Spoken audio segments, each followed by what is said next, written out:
쓸모있는 사고를 위한 최소한의 철학. 이충령. 다양한 삶의 기준. 에피쿠로스 학파, 스토아주의, 피론주의.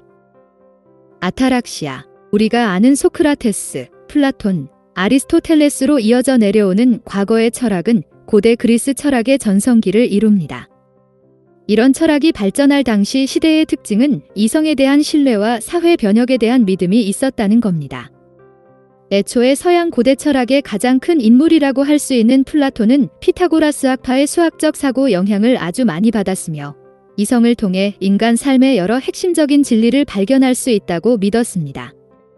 그는 좋은 논리를 펼쳐서 진리의 길을 잘 따라가면 언젠가 인간 삶의 숨겨진 비밀을 알아낼 수 있다고 생각했습니다. 어떻게 살아야 하는가, 무엇이 옳은 건가, 어떤 사회가 올바른 사회인가 등에 대해 마치 수학자가 수학적 진리를 발견하듯이 철학자는 절대적인 암에 이를 수 있다고 생각했죠. 플라톤이 이런 믿음이 가장 강했고 아리스토텔레스는 이보다는 약하지만 그래도 상당히 이성주의적이고 낙관주의적인 시각을 이어받았습니다.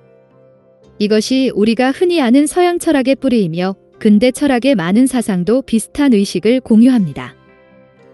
하지만 고대의 모든 사상이 이런 태도를 지녔던 건 아닙니다.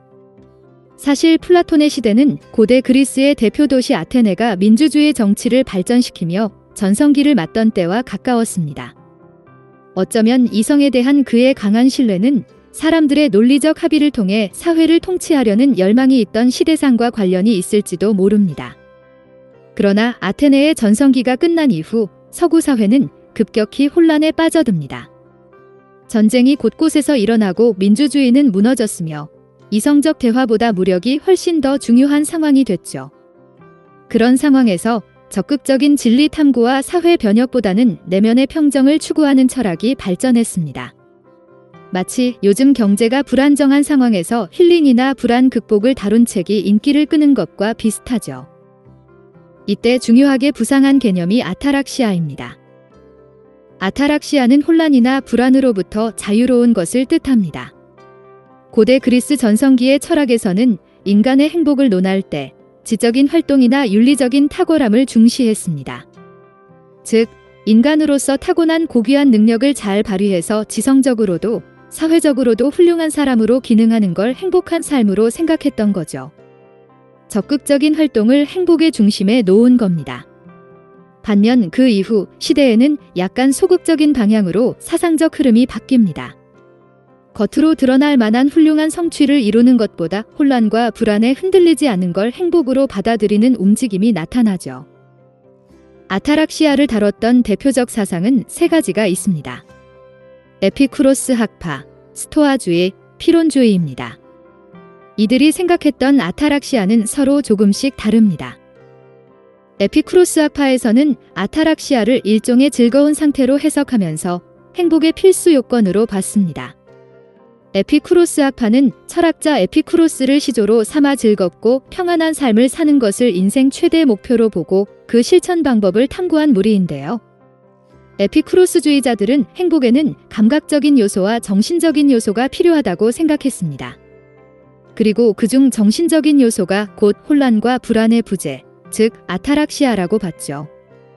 그들에게 아타락시아는 인간이 평생에 걸쳐 꾸준히 추구해야 할 최종적 목표였습니다. 그들은 아타락시아에 이르기 위해 지나친 쾌락에 휘둘리는 걸 피하고 절제 있는 생활을 해야 한다고 봤습니다. 자극적인 생활에 익숙해지면 단기적이고 말초적인 이익과 손해에 지나치게 흔들리는 상태가 되니까요. 이와 달리 스토아주의에서는 아타락시아를 목표가 아니라 부수적인 효과로 생각했습니다. 스토아주의자들은 즐겁고 평안한 상태를 유지하는 것보다 강인하고 현명한 정신의 힘을 갖추는 걸 훨씬 더 중요시했습니다. 그들은 우주의 모든 것이 거대한 원리에 따라 운행되고 있으며 인간은 그저 그 안의 작은 점에 불과하다고 생각했습니다. 그렇기에 인간의 입장에서 좋아 보이는 것을 좇으려 혹은 나빠 보이는 것을 피하려 전전긍긍 사는 게 큰 의미가 없다고 봤죠.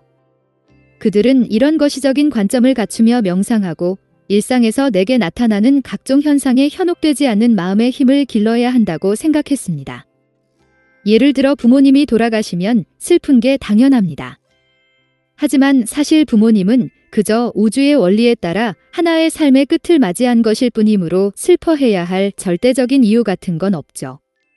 스토아주의자들은 이렇게 외부의 경험에 의해 흔들리지 않는 마음을 갖게 됐을 때 자연스럽게 아타락시아 상태에 이르게 된다고 생각했습니다. 즉, 그들에게 아타락시아는 훌륭한 정신 상태의 결과이지 인간의 목표는 아닙니다. 마지막으로 필론주의 역시 아타락시아를 목표보다는 결과로 봤습니다. 필론주의는 필론이라는 인물로부터 시작된 회의주의 학파인데요. 필론은 인도로 여행을 가서 나체 수행자들 사이에서 가르침을 얻고 우리가 확실히 알 수 있는 것은 없다는 입장을 서구 사회에 전달했다고 합니다. 필론주의자들은 인간은 그 어떤 참거짓, 선악에 대해서도 최종적으로 정당화할 만한 견해를 가질 수 없다고 생각했습니다. 그리고 흥미롭게도 그들은 우리가 진정으로 행복해지기 위해선 가치에 대한 믿음을 버려야 한다고 생각했죠. 만약 우리가 무언가가 가치 있다고 믿으면 그걸 얻기 위해서 애쓸 겁니다. 그리고 무언가가 나쁜 가치를 가졌다고 믿으면 그걸 피하기 위해서 애쓰겠죠. 이 애쓰는 과정 자체가 심리적 집착을 낳고 고통의 원인이 됩니다. 얻고 싶은 걸 못 얻거나 피하고 싶은 걸 못 피하면 고통은 배가 되겠죠. 게다가 만약 운이 좋아서 원하던 걸 얻는다고 해도 그걸 잃을까 봐 걱정하며 불안에 빠질 겁니다. 따라서 필론주의자들은 모든 가치에 대한 믿음을 버릴 때 비로소 마음은 가장 평화로운 상태에 이르게 된다고 생각했습니다. 그 어떤 것에 대해서도 아무런 최종적인 견해를 갖지 않기 때문에 마음이 혼란과 불안에서 자유로운 상태, 이게 바로 그들이 생각한 아타락시아죠.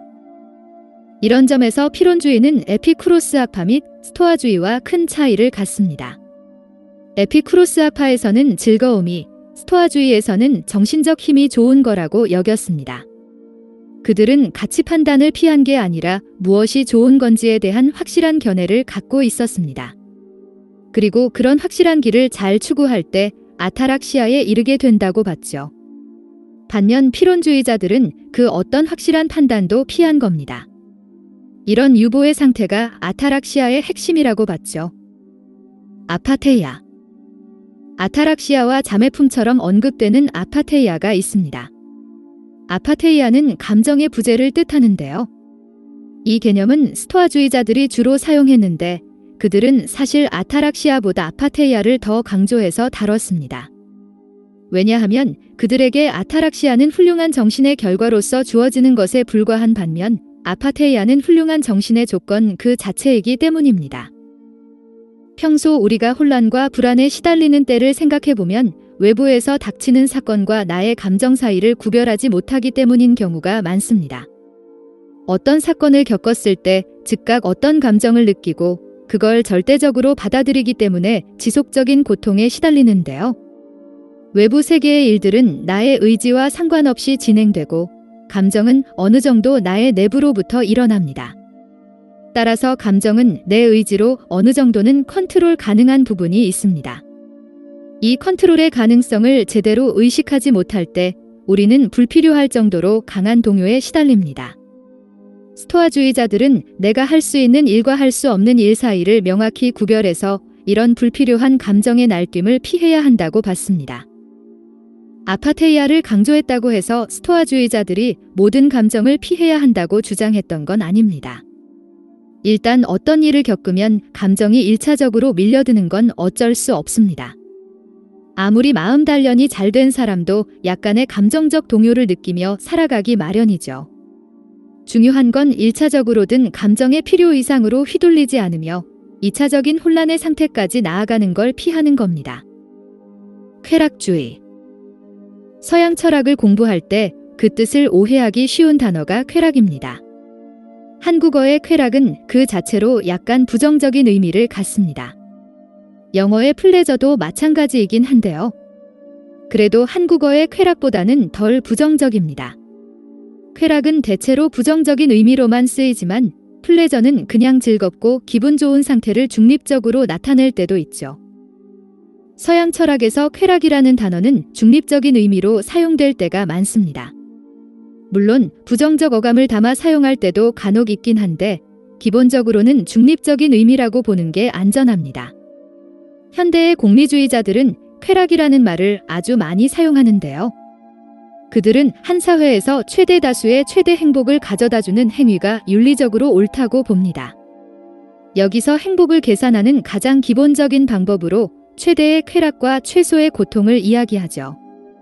그들이 말하는 쾌락은 친구와 함께 놀아서 기분이 좋거나 꿈을 이뤄서 마음이 좋은 감정으로 가득 차거나 맛있는 걸 먹어서 좋은 감각을 느끼는 것 등 다양한 걸 의미합니다. 생명체가 기분 좋게 느끼는 걸 총칭해서 쾌락이라고 부르는 거죠. 여기에 딱히 부정적인 의미는 없습니다. 쾌락주의 히도니즘은 조금 더 애매한 단어입니다. 역사적으로 쾌락주의는 비판적으로 사용될 때가 많았는데요. 다른 가치를 도외시하고 쾌락만을 지나치게 추구한다는 의미로 사용된 거죠. 그런데 쾌락주의라고 불리는 사상이라고 해서 꼭 이런 모습인 건 아닙니다. 에피쿠로스 학파는 역사상 가장 먼저 쾌락주의라는 이름과 연결된 사례입니다.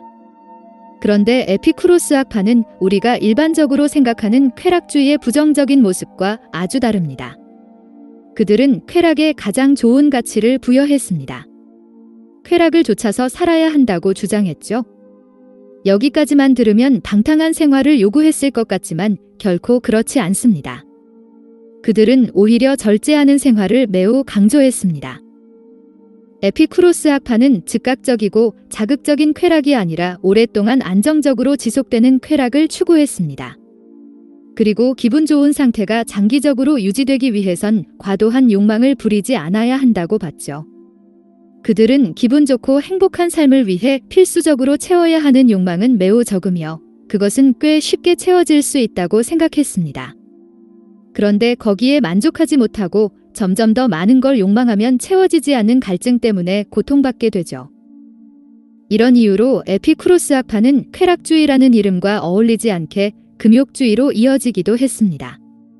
너무 과하게 좋은 걸 겪으면 당시에는 좋을지 모르나 금방 쾌락이 사라지며 이후에는 과도한 쾌락에 자극받은 마음이 혼란을 겪게 된다고 봤죠. 맛있는 음식을 푸짐하게 먹으면 그때는 좋지만 금방 다시 배가 고프며 계속 맛있는 걸 먹을 수 없는 상황이 되면 좌절할 수도 있습니다. 반면 맛있는 걸 가끔씩 먹는 버릇을 들이면 평범한 음식에도 적당히 만족하면서 지속적으로 즐거움을 느낄 수 있죠. 에피쿠로스 학파 사람들은 감각적인 쾌락은 최대한 절제해서 가늘고 길게 가져가면서 그 외의 시간과 에너지를 지혜나 사회적 활동에서 더 고차원적인 쾌락을 얻는 데 써야 한다고 생각했습니다. 요즘처럼 비교가 일상화된 사회에서는 절제 있는 육체적 쾌락을 통해 지속적인 만족을 얻는 게 참 쉽지 않은 일인 것 같습니다. 내가 평범한 음식을 먹을 때 다른 사람이 값비싼 음식을 먹는 걸 보면 신세가 초라하게 느껴질 수 있죠. 그렇다고 해서 자극적인 쾌락을 좇는다고 더 행복한 삶을 사는 건 아닌 게 분명합니다. 남들이 해외여행을 간다고 나도 무절제하게 해외여행을 갔다간 마음의 평정이 깨지고 눈은 점점 높아지고 돈은 없어져서 나중엔 더 불행해지겠죠.